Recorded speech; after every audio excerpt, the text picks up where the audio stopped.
Subscribe to our YouTube channel and don't forget to press the bell icon to get all the latest updates. मैंने sir BTech करी है electronics and communication में। उसके बाद sir मैं job करने के लिए गुड़गांव में चला गया। वहाँ पे मैं आईटी सेक्टर में जॉब करता था। मैं अच्छी मेरी सैलरी थी। और उसके बाद सर बचपन से क्या था कि मैं देखता था मेरे फादर एक इनोवेटिव फार्मर थे, वो फार्मिंग में काफ़ी रुचि रखते थे सर। तो मेरा बचपन में एक पैशन था मेरे दिल में कहीं ना कहीं थी कि यार एक फार्मर को अच्छे तरीके से नहीं देखा जाता है, मतलब सोशल स्टेटस उसको बेचारा फार्मर कहा जाता है। तो मेरे को ये मिथ सर चेंज करनी थी कि फार्मर हमेशा बेचारा नहीं होता है। मेरे को ये था कि मैं एक एग्जाम्पल सेट करना चाहता था कि फार्मर भी जो है वो बाकी जैसे इंजीनियर होते हैं, डॉक्टर होते हैं, उनकी तरह एक मतलब अच्छी इनकम जनरेट कर सकता है। सर मैं ये बताते हुए मैं खुशी जाहिर करूंगा कि जो मेरी वहाँ पे as an IT engineer salary थी उससे मैं यहाँ पे डबल इनकम जो है मैं जनरेट कर पा रहा हूँ अपने लिए और अपनी फैमिली के लिए। नहीं, बिल्कुल नहीं सर। इनफैक्ट मैं प्राउड फील करता हूँ कि मैं वहाँ पे अगर किसी के आगे काम कर रहा था, मतलब कि मैं एक जॉब सीकर था। आज मुझे इस बात की खुशी होती है कि मेरे साथ साथ 10 और जो घर हैं उनको मैं जॉब प्रोवाइड कर रहा हूँ। तो उसमें मैं एक फ्रेज है sir, it's better to be a job provider than to be a job seeker. उसमें कैसे रहा सर, जैसे मैंने बीटेक करी थी और मैं बेसिकली चंडीगढ़ से बीटेक करी थी। उसके बाद मैं गुड़गांव में गया था तो वहाँ पे जॉब करी। उसमें मेरे को क्या हो गया कि मुझे एक विज़न मिल गया, मुझे एक इनोवेटिव जो आइडियाज़ आने लगे। जैसे ये मैंने यहाँ पे आके मशीनरीज लगाई, जो डेयरी फार्मिंग को जो अच्छे अच्छे इक्विपमेंट्स के साथ मशीनरी बेस्ड बनाया है ना, हाईटेक डेयरी फार्मिंग को इंट्रोड्यूस करा। तो उसमें क्या रहा सर कि मेरे को एक इनोवेशन मिल गई। अभी अराउंड सर सारे काव्स, काउज और हीफर्स मिला के 100 कैटल का है ये hi-tech dairy farm. Basically sir मेरा स्टार्टिंग से था कि जो एग्रीकल्चर है उसको ना बहुत अनऑर्गेनाइज्ड वे में देखा जाता है, जैसे डेयरी फार्म को अनऑर्गेनाइज्ड सेक्टर की तरह देखा जाता है। हाँ। तो मैं इसको एक ऑर्गेनाइज्ड सेक्टर बनाना चाहता था। मैं चाहता था कि एक जैसे यूट्यूब पे हम देखते हैं फॉरेन में बड़े बड़े डेयरी फार्म्स होते हैं, मैं उसको हाईटेक तरीके से डेयरी फार्मिंग करना चाहता था और एक एग्जांपल सेट करना चाहता था हमारे यूथ के लिए। जैसे सर क्या होता है कि सब में जब हमने 12th करी थी तब होड़ लगी रहती थी कि 12th के बाद क्या करना है, पूछते थे सभी, कहते थे, कोई कहता था डॉक्टर बनना है, इंजीनियर बनना है। तो मैं अभी उसी होड़ में चला गया कि यार मेरे फ्रेंड्स सब इंजीनियर बनना चाह रहे हैं तो चलो मैं भी इंजीनियरिंग कर लेता हूँ। तो तब मैंने इंजीनियरिंग कर ली सर।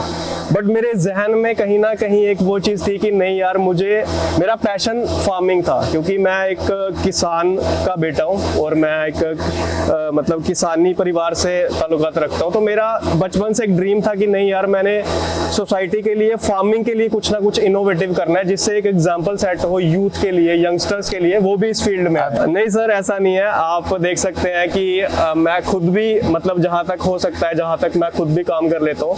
बट मैं मेरे फार्म पे आज मैं 10 लोगों को एम्प्लॉयमेंट दे रहा हूँ, मैं 10 बंदों को यहाँ पे एम्प्लॉयमेंट दे रहा हूँ। और सर मैं सारा जो मेरी फार्मिंग है वो सारी हाईटेक तरीके से है, सारी मशीनरी बेस्ड है ना।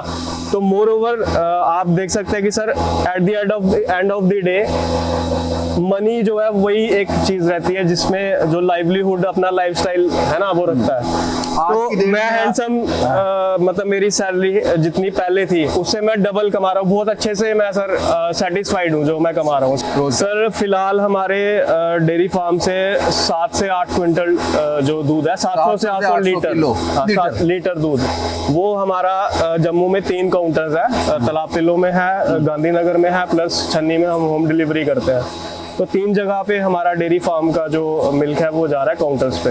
नहीं सर, स्टार्टिंग में कहते थे कि मतलब बीटेक करी है, इंजीनियर है, तो वहाँ पे जॉब कर रहा था अच्छे से।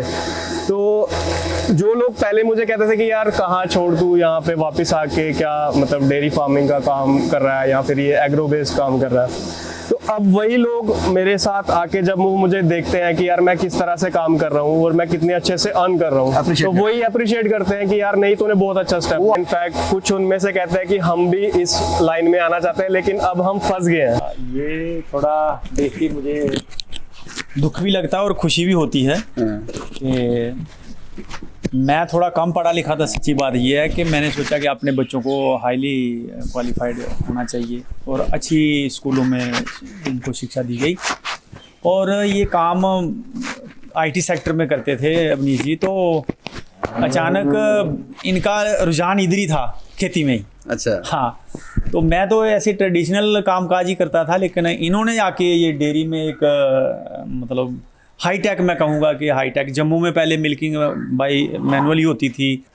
दुख तो इस बात का है मुझे कि पढ़ने लिखने के बाद ये अच्छा वहाँ पे पैसा भी कमा रहे थे, लेकिन खुशी इस बात की है कि इनकी लगन जो है ना, वो इस खुद काम करने में, मैं मना भी करता हूँ कि हमारे पास वर्कर भी हैं, मगर ये खुद इनके साथ जब तक आप खुद ना लगे तो तब तक इसको सेटिस्फेक्शन नहीं होती। मैं तो कहता हूँ, लेकिन ये आज के इसका अपना पैशन है, ये बोलता है कि मैं खुद जब तक इसके काम साथ में ना करूँ मुझे सेटिस्फाई नहीं होता। इधर तो मैं खुद आप देखता हूँ, जब हैरान होता हूँ, एक पढ़ा लिखा बच्चा कहाँ गोबर के साथ खुश हो आप?